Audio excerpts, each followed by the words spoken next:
მე მინდა კიდევ ერთხელ ხაზი გავუსვა იმ ინიციატივას, რომელიც წამოვაყენეთ საქართველოს უბლოკო სტატუსთან დაკავშირებით და ის რომ ეს ინიციატივა არის ჩვენი ქვეყნის გამთლიანების, უსაფრთხოების, რეალური წინსვლის გარანტი, დღესაც დადასტურდა განცხადებებით, რომლებიც გაკეთდა ერთის მხრივ ნატოს გენერალური მდივნის მხრიდან, ხოლო მეორეს მხრივ რუსეთის წარმომადგენლის მხრიდან ნატოში. როცა განცხადებები გაკეთდა იმასთან დაკავშირებით, რომ შავ ზღვაში ნატოს აქტიურობა ან შავი ზღვის სპორტების ნატოს მეტი აქტიურობისათვის ნატოს ქვეყნების მხრიდან გამოყენება არა მხოლოდ არ გააუმჯობესებს რეგიონში უსაფრთხოებას, არამედ პირიქით რეგიონში შეიძლება დესტაბილიზაციის წყარო გახდეს.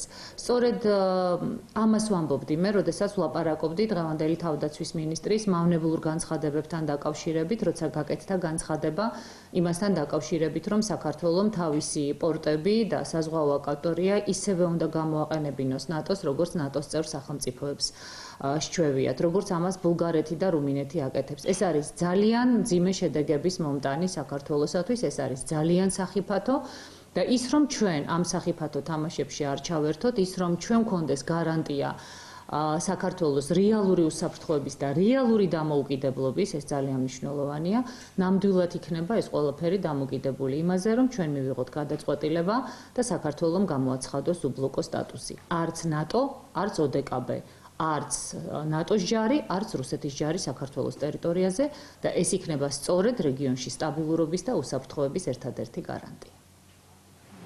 ალბათ ყოველდღიურ ნეგოციაციებით კითხავთ დღეს პროკურატურამ მისი ცემის საქმე გახსნა. მინდა გითხრათ, მაშინ პარლამენტის თავმჯდომარე ბრძანდებოდით, მაშინ გავუცედა ინფორმაცია, რომ თქვენი ესე ვთქვათ ჩართულობით მოხდა ყობადავითაშვილის მოძებნა და მისი ესე ვთქვათ გადარჩენა, როგორც მაშინ საუბრობდნენ. თუ გაქვთ ინფორმაცია, ხო არ იგეგმებოდა მისი ლიკვიდაცია თუნდაც და ასევე ეს დავალება მარტო ზურაბადიშვილისგან იქნებოდა თუ იგეგმებოდა უშუალოდ მიხეილ სააკაშვილის ჩართული ამ დავალების გაცემაში.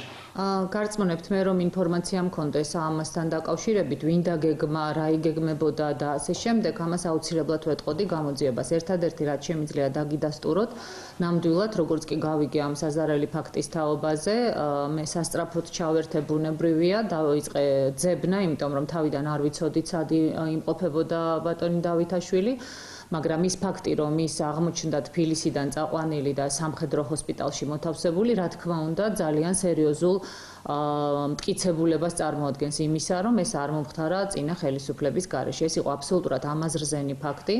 ბუნებრივია, მე ჩემი, ასე ვთქვათ, კომპეტენციის და შესაძლებლობის ფარგლებში და ამ ფარგლების გარეთაც ყველაფერი გავაკეთე იმისათვის, რომ მის სიცოცხლეს და ჯანმრთელობას არ შექმნოდა საფრთხე და კარგია, რომ ეს საქმე ახლა, ასე ვთქვათ, გამოძიების ეტაპზეა. კარგი იქნება თუ მართლაც ობიექტური გამოძიება იქნება და ბოლომდე მიყვანილი იქნება ეს გამოძიება და ის ადამიანები, ვინც ამაში არიან ბრალეულები, დაისჯებიან. მე ვთვლი, რომ ისინი უნდა დაისაჯონ კანონის სრული სიმკაცრით. ეს არ მოხდებოდა სააკაშვილის გარეშე, ეს არის აბსოლუტურად გამორიცხული. არც ერთ ქვეყანაში ასეთი ტიპის გადაწყვეტილებებს დიქტატორულ ქვეყანას გულისხმობ მე როგორიც იყო სამწუხაროდ სააკაშვილის ხელში ქვეყანა პრეზიდენტის გარეშე ესეთი გადაწყვეტილებები არ მიიღება, ასე რომ პასუხი უნდა აგონ სწორედ უმაღლესი თანამდებობის პირებმა და არა მხოლოდ მათ, ვინც ეს დავალება შეასრულეს. ხალბატონი, დღევანდელ მთავრობამ ხელისუფლებაში მოსვლის შემდეგ, ბოლო 3 წლის შემდეგ დაიწყო გამოძიება ამ საქმეზე. ყოველ ფიქრობ, რომ ეს ამას დაგრაფს წინა საარჩევნო პრიორიტეტები. რა თქმა უნდა, მე თავიდანვე ვამბობდი იმას, რომ ხელისუფლება სამართლიანობის აღდგენა უნდა დაეწყო ხელისუფლებაში მოსვლის მეორე დღიდანვე პრაქტიკულად და სწორედ ეს გულისხმობდა გამოძიების ჩატარებას, ეს გულისხმობდა გამოკვლევას იმ, ასე ვთქვათ, დანაშაულებისა, რომელსაც ადგილი ჰქონდა. ბუნებრივია ის, რომ ეხლა დაიწყეს ხმაურიანი დაკავებები, ხმაურიანი გამოძიებები, რა თქმა უნდა, ეს არის პირდაპირ არჩევნებთან დაკავშირებული.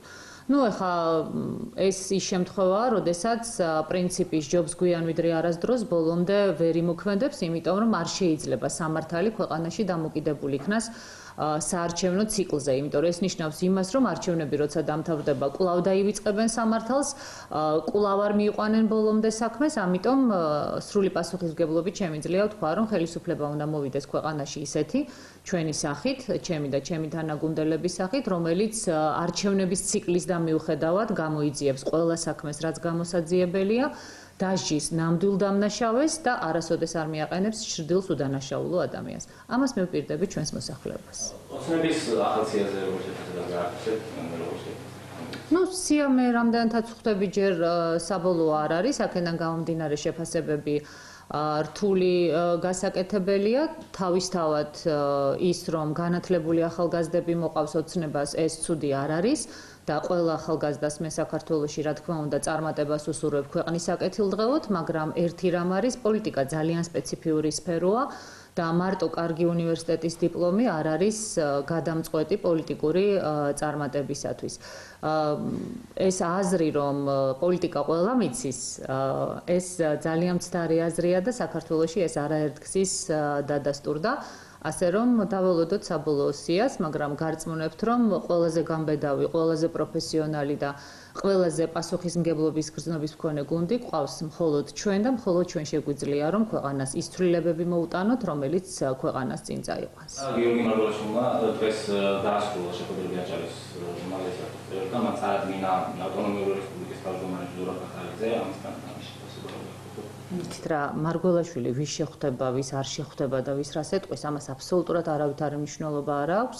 ძალიან კარგად ვიცით, რომ აბსოლუტურად სიმბოლურია მისი ფუნქცია და ეს დადასტურდა თუნდაც 2 დღის წინ, როდესაც მან ვერ გაბედა გამოეყენებია თავისი უფლება ვეტოს დადებისა იმ კანონპროექტზე, რომელიც როგორც მინიმუმ გაყალბებით იყო მიღებული. ვერ გაბედა იმიტომ, რომ მას არ დაბრალებოდა, ესე ვთქვათ, ეგრეთ წოდებული პრორუსული პარტიების მხარდაჭერა, მიუხედავად იმისა, რომ ჩვენი უფლებები უხეშად შეილახა, მიუხედავად იმისა, რომ ჩვენ წაგვართვა ხელისუფლებამ, რესპუბლიკურმა პარტიამ ძირითადად ის, რაც ჩვენ მოგცა ხალხმა და არა, ასე ვთქვათ, ქართულმა ოცნებამ, ასე რომ მარგველაშვილის ერთადერთი ამოცანა არის, რომ, ასე ვთქვათ, როგორც ჩანს შეინარჩუნოს ეს თავისი სიმბოლური პრეზიდენტობა. ეს მისი არჩევანია, სამწუხაროა, მაგრამ ასევე ეს არის საქართველოს მოსახლეობის არჩევანი, რომელმაც აბსოლუტურად არასწორი გადაწყვეტილება მიიღო 2013 წლის საპრეზიდენტო არჩევნებში, ასე რომ ეხლა ნუ გვიკვირს, რომ ქვეყანას პრეზიდენტი არ ყავს.